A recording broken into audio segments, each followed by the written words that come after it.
Hi friends, welcome to our channel Madhu. నేను మాధురి. ఈ video వచ్చేసి నేను చెప్పాను కదా 5 టెంపుల్స్ విజిట్ చేసాం 1 డేలో అని. అందులో మేము విజిట్ చేసిన సెకండ్ టెంపుల్ వచ్చేసి వేములవాడ. ఈ టెంపుల్ కూడా చాలా మందికి తెలుసు, బట్ కాకపోతే నేను ఫస్ట్ టైం విజిట్ చేస్తున్నాను అనమాట. ఇదైతే టెంపుల్ ఎంట్రన్స్. ఇట్లా స్టెప్స్ ఎక్కగానే లెఫ్ట్ సైడ్లోనే గోపురం ఉంటుంది, అక్కడ నుండి ఎంట్రన్స్ అనమాట. శ్రీ రాజరాజేశ్వర స్వామి దేవస్థానం వేములవాడ.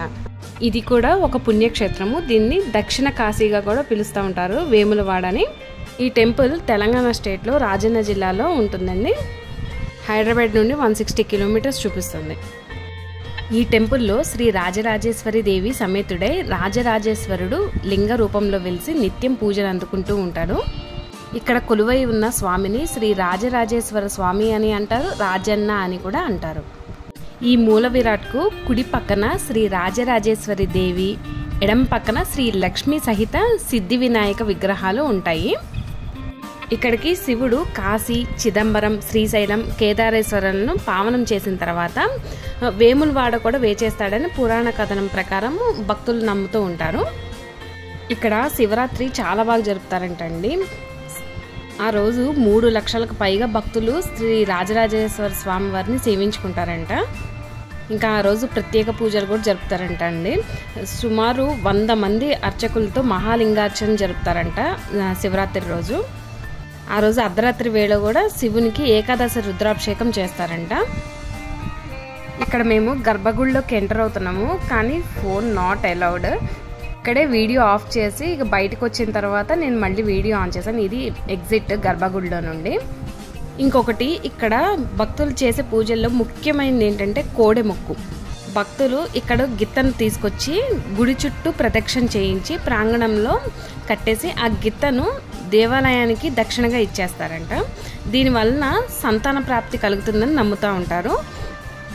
ఇక్కడ పవిత్రమైన గండ దీపాన్ని వెలిగించడం కూడా ఎంతో పుణ్యకార్యమని భక్తులు భావిస్తూ ఉంటారు. ఇక్కడ కనిపిస్తుంది టెంపుల్ బ్యాక్ సైడ్, అది గర్భగుడి అనమాట. మేము టెంపుల్ బ్యాక్ సైడ్ అక్కడ ఫొటోస్ తీసుకుంటా ఉన్నాము. అక్కడ కొంచెం ఫోన్ అలౌడ్ అండి. ఈ టెంపుల్ని శైవులు, వైష్ణవులు, జైనులు, బౌద్ధులు అందరూ ఈ దేవాలయాన్ని దర్శిస్తూ ఉంటారంట. ఈ దేవాలయం పైన ఉన్న శిల్పాలు కూడా జైన, బౌద్ధ సంస్కృతాలను తెలియజేస్తూ ఉంటాయి.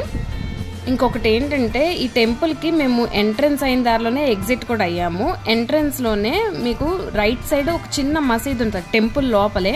అది 100 ఏళ్ళ నాటి మసీద్ అంట. ఈ వీడియోలోనే లాస్ట్లో మీకు కనిపిస్తుంది, చూడండి. మనం ఏ టెంపుల్లో కూడా ఒక మసీద్ని చూడం కదా, ఇక్కడ మాత్రం అదొక ప్రత్యేకత. దానికి ఒక స్టోరీ ఉంది, చిన్న స్టోరీ. ముస్లిం మతానికి చెందిన ఏమండి అనే ఒక శివభక్తుడు ఈ గుడిలో ఉంటూ స్వామిని సేవిస్తూ ఇక్కడే మరణించాడంట. అతనికి జ్ఞాపకార్థము ఈ మసీదు నిర్మించాడంట. ఇంకా ఇక్కడికి చాలా మంది భక్తులు మొక్కు తీర్చుకోవడానికి, పుట్టు వెంట్రుకలని ఇంకా చాలా మొక్కులు తీర్చుకోవడానికి వస్తూ ఉంటారు. ఇక్కడ నాకు ఒక చిన్న కన్ఫ్యూజన్. ఈ టెంపుల్కి నేను ఫస్ట్ టైం విజిట్ చేస్తున్నాను అని చెప్పాను కదా, ఒకవేళ విజిట్ చేసి ఈ టెంపుల్ గురించి పూర్తిగా తెలిసిన వాళ్ళు ఎవరు ఉంటే నా డౌట్ని క్లియర్ చేయండి కామెంట్ సెక్షన్లో.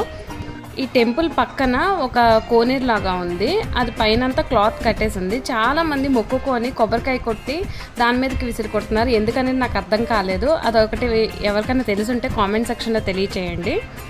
ఇక్కడ నేను చూపిస్తున్నాను చూడండి, ఇదేనమాట.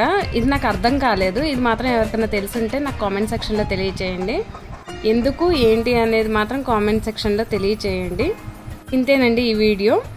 నెక్స్ట్ మేము విజిట్ చేసిన టెంపుల్ వచ్చేసి కొండగట్టు ఆంజనేయ స్వామి టెంపుల్. ఆ వీడియోని పోస్ట్ చేస్తాను next video. Thanks for watching this video. Like చేయండి, షేర్ చేయండి.